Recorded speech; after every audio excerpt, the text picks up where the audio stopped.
la vidéo de New York TV, Bawara annonçait directement la violence aveugle qui devait s'abattre sur les Togolais. Et donc, il connaissait le plan qui avait été déjà défini pour que la population puisse être reprimée dans le sang. Donc, lui, avec ces mots-là, avec cette séquence de ce qui s'est passé là, il va répondre devant l'histoire. Parce que c'est lui, il connaît les tenants et les aboutissants de tous ceux qui ont été préparés pour rentrer dans les maisons, frapper les gens, violer les femmes, tabasser les enfants, les jeter dans la lagune.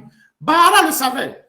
Faure Gnassingbé étant le donneur d'ordre, Bawara savait que c'est comme ça que ça devait se passer. Donc, nous avons tenu à extraire cette partie-là de son interview pour le garder dans les archives, pour que demain, quand les avocats vont initier des procédures contre tous ceux qui se sont livrés à ces actes de violence gratuite sur les populations togolaises, M. Bawara, qui est l'un des donneurs d'ordre, puisse répondre de ces actes. Donc, j'ai voulu jouer ça pour que vous écoutiez que Bawara annonçait ce qui allait se passer. Ça veut dire qu'il était au courant que la violence devait s'abattre sur l'ensemble de nos compatriotes. Voilà. Et donc, il y a eu les milices. Nous sommes en train de collecter les informations sur ces milices-là.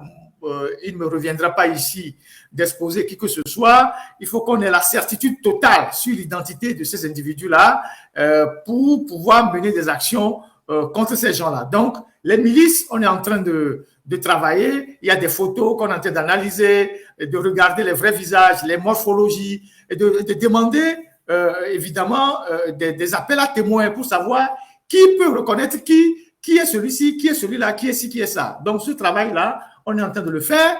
Ensuite, on est en train de le faire avec les avocats. Je vous ai dit qu'il y a un collectif d'avocats à la fois en Occident, mais aussi au Togo, il y a des collectifs d'avocats qui s'est créé pour suivre les gens qui sont arrêtés, les blessés, les défendre et tout ça. Donc, on est en train de faire un profilage de tous ces milices-là, ces individus qu'ils ont utilisés. On analyse les images, les photos, les vidéos, on essaie de les zoomer et donc on aura un répertoire de tous ces individus-là. La dernière fois, il y a eu des soldats qu'ils ont utilisés, des soldats qu'ils ont fait venir de l'intérieur du pays, qu'ils ont utilisés et qui ont été les plus violents dans la répression, en dehors des milices, les plus violents dans la répression. Et certains arboraient même un camouflage, des treillis, dont on se pose la question si ces treillis étaient dans le répertoire de l'armée togolaise. Les gens qui ont battu les trois femmes et la femme qui était assise devant sa porte ou à côté de sa maison, le treillis qu'il portait fait croire que c'est des tenues qui ont été utilisées pendant les missions des Nations Unies. Ce n'est pas une tenue qui est connue dans l'armée togolaise en tant que telle. Visiblement, c'est une tenue qui a été utilisée dans les missions de paix des Nations Unies. Donc, on suppose que l'armée togolaise, de retour de ces nombreuses missions des Nations Unies, a gardé certaines tenues qu'ils ont ressorties et habillé des individus qui sont partis taper les gens dans les quartiers. Bon, on nous fait savoir aussi qu'il y a des milices dirigées par un ancien criminel de la Sierra Leone qui s'est réfugié au Togo et qui a fait venir des gens ou qui donnait son expertise aussi dans l'ombre à ces gens-là qui assassinent. Ce sont des choses qu'on essaie de vérifier pour avoir une certaine certitude avant de faire des affirmations tellement claires et nettes. On a recueilli aussi pas mal de douilles, les douilles de grenades lacrymogènes, des fusils qu'ils ont tirés, les balles et tout ça, et les douilles, pour analyser aussi la provenance de tous ces instruments de la mort. Quelles sont les sociétés qui ont vendu ces trucs-là? Qui sont les intermédiaires? Qui sont les Togolais qui vont acheter ces instruments de la mort? Qui sont ceux qui font ce business-là? Donc, on a plus ou moins avec quelques amis essayé d'avoir une idée. C'est un peu partout, hein. Le Togo se ravitaille un peu partout, la Turquie, la France, l'Espagne, les pays de l'Est, ils en achètent un peu partout à partir des repères, à partir des indices qui sont sur les études les boîtes vides des grenades lacrymogènes, on essaye de remonter les sociétés qui les ont fabriquées et on a une idée plus ou moins de quelques Togolais qui sont les intermédiaires dans l'achat de ces engins de la mort, certains qui ont de très grandes maisons à Lomé. Nous allons afficher les visages de tous ces gens-là au moment venu. Donc, c'est un travail qu'on fait sans bruit et on collecte les indices, les éléments qui nous serviront demain de preuve pour poursuivre tous ceux qui se livrent à cette barbarie sans nom, avec le sang qui coule sur la tête de nos aïeux. Faure est un criminel, il restera toujours un criminel. Et un criminel, c'est pas quelqu'un qui a une conscience, pas du tout. Parce que on ne peut pas accepter que quelqu'un qui est venu au pouvoir et qui a fait 1000 morts, plus de 1000 morts, qui allait à Takpamé devant le monde entier pour dire plus jamais ça sur notre territoire, cet individu puisse armer des gens pour venir tuer, taper les enfants, violer, jeter les corps des gens dans la lagune. À Takpamé, en 2005. Mais il y a eu plus de morts. Les morts à Takpamé doivent tourner à Takpamé seul. Les morts devaient tourner autour de 600.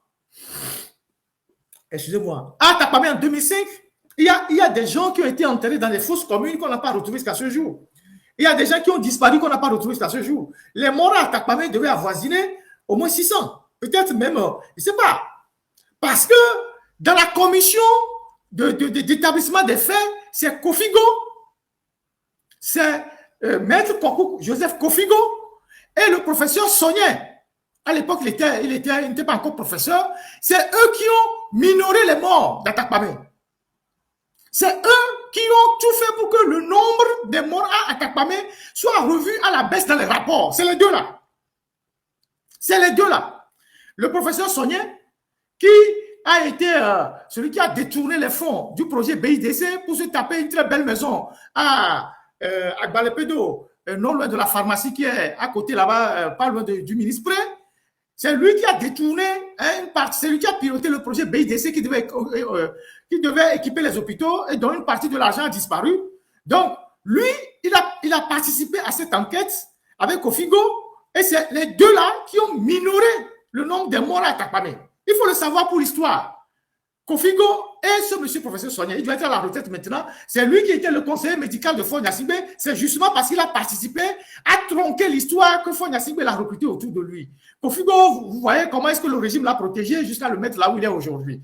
Donc ces gens-là, c'est eux qui ont participé à revoir à la baisse le nombre de morts qu'il y a eu à Takpamé. Il y a eu plus de morts à Takpamé que le nombre qui a été déclaré.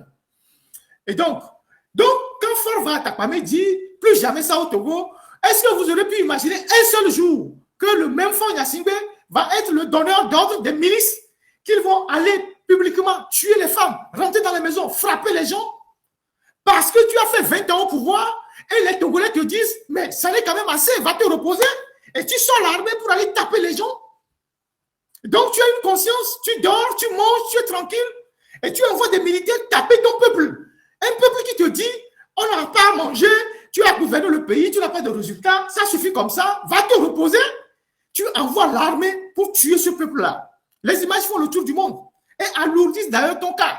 Parce que tu avais déjà une conscience assez chargée de morts, de disparus, de blessés, de torturés. Mais aujourd'hui, tu rajoutes encore à ta conscience. Donc, voilà ce que je voulais dire en guise d'introduction de ce qui s'est passé la dernière fois à Lomé. Ensuite, quand vous voyez les militaires sur le terrain, vous allez constater que en dehors des milices et tout ce qu'on a vu, ils ont utilisé des drones.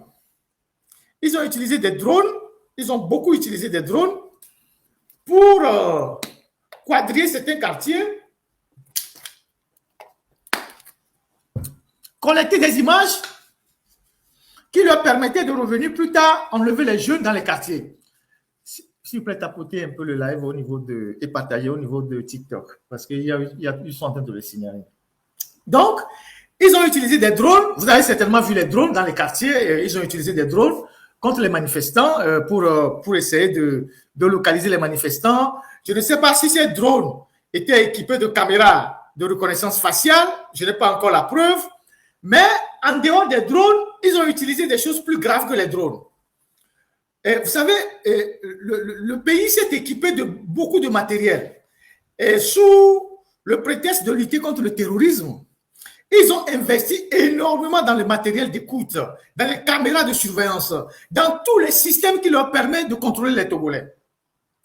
Et donc, c'est dans cette optique-là qu'ils avaient acheté le Pegasus. Le Pegasus, en l'achetant, ils ont dit qu'ils vont l'utiliser pour la lutte contre le terrorisme. Mais ça n'empêche qu'ils l'utilisent plus contre les civils que pour les terroristes. La preuve, quand les terroristes veulent l'attaquer, ils ne sont jamais au courant. Après, c'est pour venir dire que c'est Ferdinand qui est dans son exil quelque part et qui dort chez les gens, qui a les moyens de financer les terreaux, les barbus. Vous voyez les limites de leur complotisme.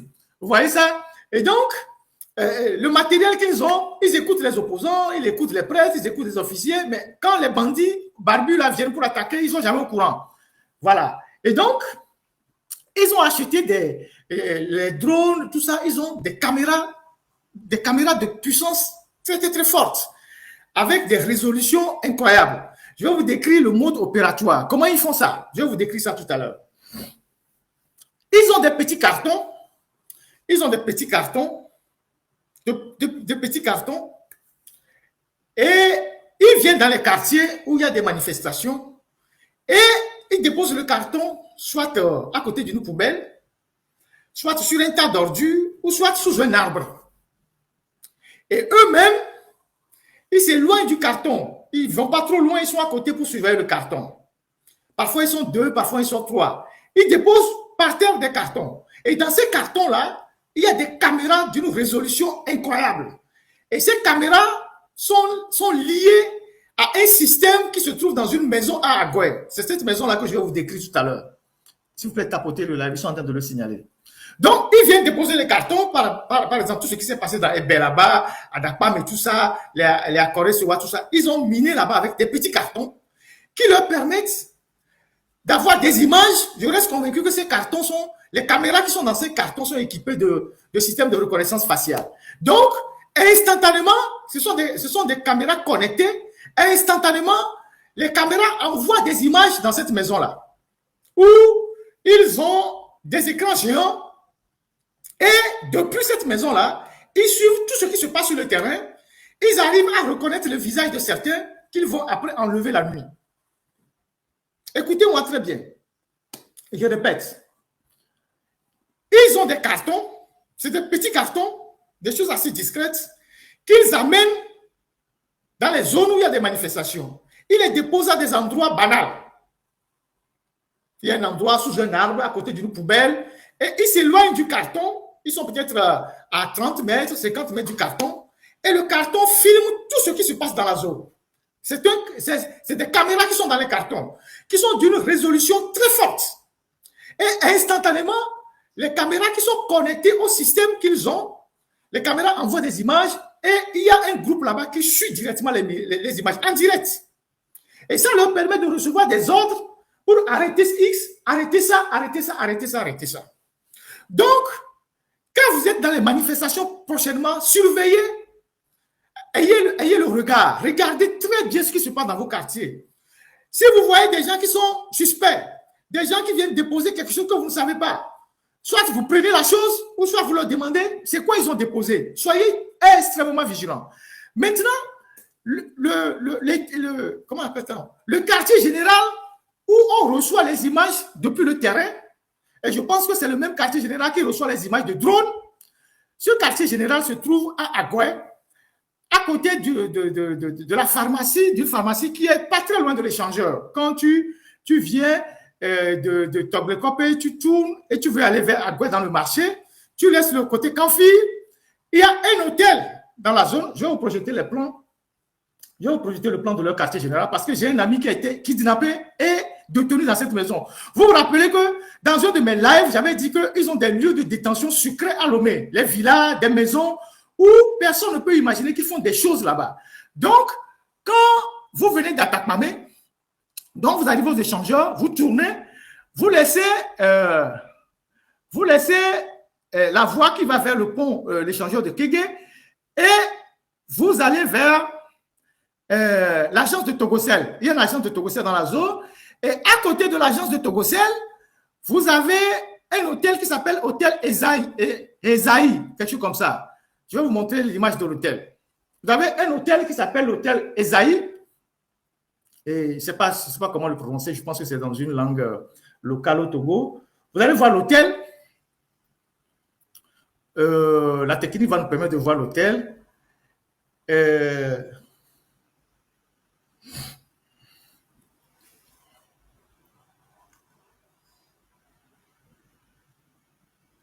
Donc voilà le plan qui permet d'aller dans la zone. Voilà le plan. Et vous avez un hôtel, j'ai mis un hôtel là-bas. Et à côté de l'hôtel, il y a une maison. Je vais vous indiquer l'hôtel. Dès que vous voyez l'hôtel, vous verrez que la maison, je vous dirai que la maison n'est pas loin.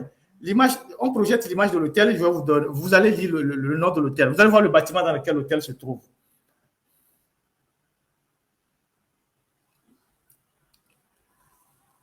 Est-ce que la technique peut me passer l'image de l'hôtel? Il y a le plan, mais il y a beaucoup plus l'hôtel qui a plus d'indicateurs.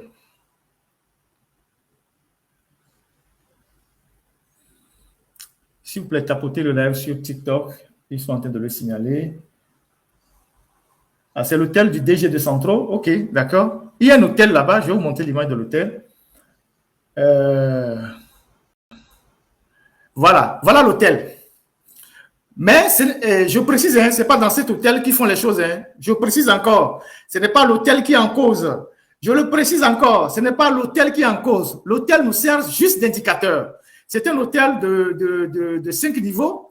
Et donc, à 50 mètres de l'hôtel, de cet hôtel-là, hôtel Esaïe, il y a une maison qui s'appelle la maison Orange. C'est une maison discrète. C'est une maison discrète qu'on appelle la maison Orange. Là où un de mes amis a été détenu. Donc, c'est dans cette maison-là qu'ils ont tout le dispositif. Ils ont des appareils ultra sophistiqués dans cette maison. C'est de là qu'ils ont, c'est de là que partent les petits cartons là avec les caméras. C'est de là que partent certains drones. Et ils ont plein d'agents de renseignement que gère l'unité qui est dans cette maison-là. Ils font aussi des enlèvements. Ramenez l'image de l'hôtel. Et donc, la maison s'appelle la maison Orange. Et donc, dans cette maison Orange, qui n'est pas loin de l'hôtel, est logé, disons, pratiquement un service de renseignement. Un service de renseignement dont je ne saurais dire exactement le nom de l'unité, mais ils sont là-bas et ce service de renseignement est dirigé par un certain commandant appelé le commandant Awizoba.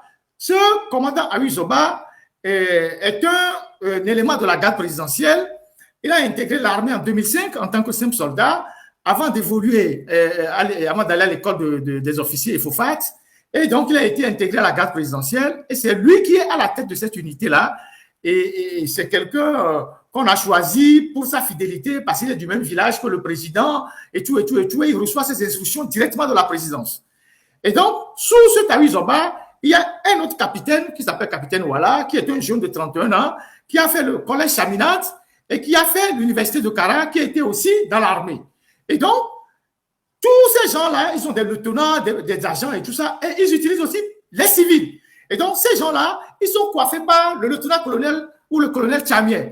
Le colonel Tchamien, c'est lui qui dirigeait le GILAT. Je ne sais pas s'il est encore le responsable du GILAT. Le GILAT, c'est le groupe d'intervention léger antiterroriste. Voilà, groupe d'intervention léger antiterroriste. C'est eux qui sont à l'aéroport côté Foire Togo 2000. C'est eux qui ont la porte ouverte vers le côté de la Foire Togo 2000 à la fin de la clôture de l'aéroport. Ils sont différents de la base chasse. Donc, le colonel Tchamien, c'est eux qui sont intervenus dans la maison d'Agbeome. C'est eux qui ont massacré en 2017. En 2017, quand il y a eu la révolution avec le PNP, c'est eux qui ont massacré à Lomé. C'est un tueur, un assassin invertébré, je ne sais même pas comment dire, un assassin impénitent, au point, il tue tellement au point que sa femme même l'a quitté avec les enfants. C'est-à-dire, quand tu es tellement assassin que ta femme en a marre de tes tueries, ta femme part te laisser avec les enfants. Sa femme est en Suède avec les enfants. La femme l'a quitté. Donc, c'est un sanguinaire de première catégorie il était un homme de main de Pacha Gnassingbé que Ford a retourné. Donc, c'est eux qui ont balancé Pacha Gnassingbé et c'est à travers ça qu'il a eu la promotion. Et il fait partie aussi des gens qui ont travaillé à saboter le général Katanga parce qu'il était un homme de main de Katanga. Un traître un jour, un traître toujours. Donc, lui, c'est un traître pour toujours. Donc, il a trahi Pacha. Hein? Et on sait que c'est les Félix Katanga qui ont attaqué chez Pacha. Donc, il est devenu un homme de main de Félix Katanga. Et quand on devait arrêter Félix Katanga, c'est lui qui a aidé à démanteler partout. On suppose que Félix Katanga a caché des armes. Donc, il s'appelle Tchamien. Il est d'une cruauté sans limite. Donc, c'est lui qui supervise cette unité-là, qui est dans cette maison qu'on appelle Maison Blanche, et qui sont équipés suffisamment de matériel technologique de dernière génération, qui vont dans les quartiers, espionner les gens, surveiller les populations, faire de la reconnaissance. Ils ont plein d'individus qu'ils envoient pour vendre dans les marchés. Ameronia, Bloni, Sato, c'est comme ça qu'ils infiltrent la société pour savoir qui prépare quoi, qui fait quoi. Ils ont plein qui vendent comment on appelle la Bloni en français?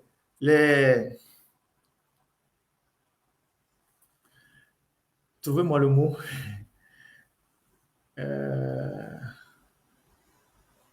Voilà, les friperies, voilà. Vous savez, dans le show du live, parfois, tu perds ton langage. Voilà, ils ont plein d'individus qui vendent les friperies, qui se glissent dans la population, dans les marchés pour vendre des friperies. Leur objectif, c'est d'infiltrer la population, de collecter les informations. Ils en ont avec les émigrants, ils en ont avec les chauffeurs, ils ont certains qui jouent les fous dans la circulation. Et maintenant, ils ont plein d'étudiants qui sont sur le campus, qu'on rémunère à 100 000 francs par mois pour infiltrer le campus et renseigner de tout ce qui se prépare sur le campus. C'est l'unité là qui gère ça. Il y a d'autres unités, mais c'est eux qui coordonnent ça. Donc, ils donnent de l'argent aux étudiants, certains étudiants qui sont leurs agents de renseignement, qui renseignent sur le campus, qui suivent les agités, les gens. Donc, ils ont miné une partie de la société et donc, c'est ces jeunes-là, officiers, qui dirigent ça. Je donne leur nom pour l'histoire parce qu'on enlève des gens disparaissent. C'est sur le renseignement de ces gens-là que le jeune qui faisait le live la dernière fois sur TikTok a été attaqué. S'il vous plaît, tapotez le live sur TikTok et partagez. S'il vous plaît, ils sont en train d'attaquer ça. C'est le seul service que je peux vous demander. Vous voyez le jeune qui a été arrêté en plein live là. Comment il s'appelle? Il y a un jeune qui a un compte qu'on appelle le compte Avis. Voilà. C'est cette unité-là qui a attaqué le domicile du jeune en plein live pour arrêter le jeune, son frère et un autre dans la maison dont on ne sait pas où ils sont détenus jusqu'à ce jour. Donc, je donne les noms de ces gens-là pour l'histoire. Tu t'appelles Awizoba, officier de la garde présidentielle, commandant. Tu participes à tuer les Togolais, à torturer les Togolais, à enlever les gens. Demain, l'histoire te demandera des comptes. Tu t'appelles capitaine Walla, tu as à peine 31 ans, tu te livres à cette basse besogne parce qu'on vous donne de l'argent. Demain, quand Ford ne sera pas là, l'histoire te posera des questions. C'est pour ça que nous donnons ces noms-là pour l'histoire. Donc, voilà les patrons de cette maison-là qui s'appelle la maison Orange et qui gère cette unité-là, qui infiltre, qui déploie les caméras dans les quartiers, dans des petits cartons, et qui balance les informations et on vient enlever les gens. Je n'ai pas leurs photos, peut-être qu'on va en chercher, on en trouvera. On en trouvera, ils sont certainement quelque part, on va trouver leurs photos, il n'y a aucun souci, on va trouver. C'est important qu'on ait ces informations pour demain, c'est très important. Qu'on sache qui fait quoi aujourd'hui. Ford, lui, il est à la maison, il vit tranquillement, il boit, il fait les conneries, et vous, on vous envoie tuer les gens parce que vous êtes du même village que le président, et vous vous plaisez à aller tuer vos frères. Et vos frères sont devenus des terreaux que vous massacrez. Vous êtes content de le faire. Donc, vous travaillez à maintenir une dictature. Demain, quand la dictature va tomber, on vous demandera des comptes. Et ces gens-là, les avocats, les noms qu'on est en train de collecter. D'abord, je vous informe, tous les noms qu'on est en train de collecter, les miliciens, les soldats, qu'ils soient officiers, tout ça, tout ce qu'on va identifier, les avocats vont écrire aux chancelleries, à Lomé, pour que ces gens-là, qui sont connus comme des tortionnaires, n'aient jamais de visa, quelle que soit la mission où ils vont aller. Leurs enfants, leurs familles aussi n'auront pas de visa. Nous allons mettre la pression sur les ambassades pour que ces gens-là, formellement identifiés, que leur nom soit dans des chancelleries. Vous savez, quand les avocats vont écrire, la parole des avocats est très forte. Quand les avocats vont adresser des courriers à ces chancelleries-là avec des noms, une liste de noms, hein, c'est pas une liste de noms des individus qui participent à la torture au Togo, et demande à ces chancelleries de ne pas accorder des faveurs de visa à ces gens-là. Vous allez voir ce qui va se passer. Et ça, les avocats vont le faire. C'est pour ça qu'on collecte les noms, on fait le profilage des individus, on a leur identité. Donc, je voudrais lancer un appel, profiter pour lancer un appel à tous les Togolais. Vous êtes au courant de quelque chose en attendant que nous ne lançons la plateforme. Là, nous sommes dans le feu de l'action. Vous connaissez un milicien. Vous connaissez son identité. Donnez-nous son identité. Vous connaissez un officier qui est quelque part, qui participe à quoi que ce soit. Donnez-nous toutes les informations sur cet officier. Un homme de rang, un soldat. Donnez-nous toutes les informations. Même si vous êtes d'une famille et vous n'appréciez pas ce que vos frères font dans la famille, donnez-nous leur nom. Donnez seulement les noms. Dites que celui-ci, c'est un milicien, il est dans notre quartier, parce que celui qui est dans votre quartier, il est milicien, il est danger pour tout le quartier. Les officiers, là, ils vivent avec tout le monde. Ils vont boire dans les bars, ils vont manger dans les restaurants. Ils sont avec tout le monde. Ils draguent les filles. Donc, ces gens, nous devons avoir toute leur identité et toutes les références les concernant. Et derrière, un travail sérieux va être fait contre ces gens-là, et avec des preuves à l'appui, pour que demain, quand ils seront bloqués dans les faveurs qu'ils vont demander à l'international, ils comprendront qu'ils sont en train de filer le mauvais coton et que ça va les rattraper. Donc, voilà ce que j'ai voulu dire par rapport à cette unité-là qui s'appelle Maison Blanche, Maison Orange, qui se trouve non loin de l'échangeur d'Agoué, à côté de l'hôtel Esaïe, ou bien Esaïe, à 50 mètres de cet hôtel-là. Une maison et qui n'est pas, il n'y a pas de panneau, il n'y a rien, mais qui sert vraiment d'un quartier général pour des opérations de ce genre. Donc, les jeunes, quand vous allez dans la rue, faites très attention, surveillez. C'est pour ça que les blogueurs vous disent de manifester dans vos quartiers. Parce que quand vous manifestez dans vos quartiers, vous savez qui est qui. Mais ayez encore plus de vigilance. Regardez autour de vous. Quand vous voyez des gens qui sont quelque part assis comme si c'était des mendiants, demandez-leur qu'est-ce qu'ils cherchent. S'ils vous disent qu'ils ne cherchent rien, alors qu'ils ne manifestent pas, chassez-les du quartier. On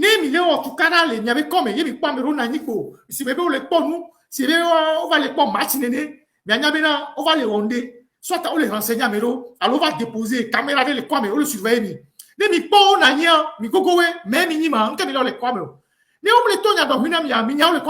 Dites-leur de quitter le quartier. Dites-leur de quitter le quartier. C'est comme ça qu'ils infiltrent les gens partout dans les quartiers. En plus, si vous voulez, et si vous êtes dans la rue pour manifester, mettez beaucoup plus les masques ou c'est pas tout ce qui peut protéger vos visages. Mettez beaucoup plus de masques. Protégez vos visages. Parce qu'il n'y a pas que la reconnaissance visuelle. Ils ont des caméras, ils ont des drones. Tout ça leur permet de reconnaître les gens et de venir les arrêter après. Donc, voilà ce que j'ai voulu partager avec vous concernant la manifestation et tout ce qui tourne autour de la manifestation. Autre chose, évitez d'aller acheter de l'essence avec des bidons dans les stations d'essence. Ils ont mis plein de militaires en civil, de policiers en civil, d'agents de renseignement en civil dans les stations d'essence, avec la complicité des gérants des stations d'essence. Donc, ils ont déployé discrètement dans les stations d'essence des gens en civil. Quand vous venez pour acheter du carburant dans un bidon, on vous arrête tout de suite. On descend à les stations d'essence, beaucoup de temps les lois. Nous, on va bien avoir Djami le bidon, mais bon, là, on l'a mis le matin, les assistants, comme ils m'ont dit, mais on va avoir Djami. Apparemment, c'est un soudeur. Parce que le soudeur, à l'autre toli, on y en a mis, on a donc, ils ont des gens dans les stations d'essence. Donc, si vous avez besoin de carburant pour faire quoi que ce soit, il va appeler Boudet. Mais Boudet, il y a trop de carburant qui circule. Mais il y a une station d'essence, c'est que même j'avais Djami coup bidon. Alors, il est dit, il va dire, il y avait un moment, il y a après, il y avait d'autres différents. Voilà, il y a une station d'essence, c'est que même j'avais Djami coup bidon. On descend dans une station d'essence, on l'a ou ballon, on les dames. Moi, je vous donne des informations qui vous servent en même temps de conseils. Donc, soyez très vigilants. Soyez très vigilants. Boudéo, les corps, mais ça n'a boudé, les mots, tout ça là. Si vous avez besoin d'essence pour faire quoi que ce soit, allez acheter du boudin. Mais bah, station d'essence, c'est des trucs, mais il y avait Jamio. Parce que station d'essence, beaucoup de temps, donc, on descend de fourneaux pour protéger leurs propres investissements. Yo les dames. Donc, soyez, voilà ce que j'ai à partager avec vous. Et je lance aussi, il y a aussi un appel à témoins. Il y a un appel à témoins que les blogueurs ont lancé, que je répète ici. Si vous avez perdu quelqu'un, si vous avez quelqu'un qui est blessé, si vous avez quelqu'un qui a disparu, j'ai passé le numéro tout à l'heure, j'ai passé le numéro de... voilà, il y a le numéro de... Un instant, il y a le numéro de la Ligue togolaise des droits de l'homme, qui est le 90 36 12 47. Il y a le numéro de Asivito, donc Kao Achole, 90 62 55 60. Je répète, Kao Achole, 90 62 55 60. Il y a le numéro du directeur du CACIT, je le trouve tout de suite là. CACIT. Le numéro du directeur du CACIT. Un instant. C'est le 91 60 20 33. 91 60 20 33, c'est le numéro du directeur du CACIT. Donc, vous appelez ces gens-là pour signaler les disparitions. Vous pouvez même me laisser des messages sur les disparitions et tout ça. Et ils iront à la recherche de tous ces gens-là. C'est des gens qui ont des passes pour aller dans les gendarmeries, pour aller dans les endroits de détention pour vérifier, pour aller même aussi à l'hôpital, à la mort pour vérifier si telle personne qui a disparu, on peut le retrouver ici ou là. Donc, vous avez le 90 36 12 47 pour la Ligue togolaise des droits de l'homme. Vous avez le 91 60 20 33 pour le CACIT. Et vous avez pour monsieur Kao Acholi excusez-moi, le 90 62 55 60. Voilà. Donc, ça, c'est pour les appels à témoins. Et moi, j'ai déjà référé des gens qui ont été soignés dans des cliniques pour des blessures et tout ça. Donc,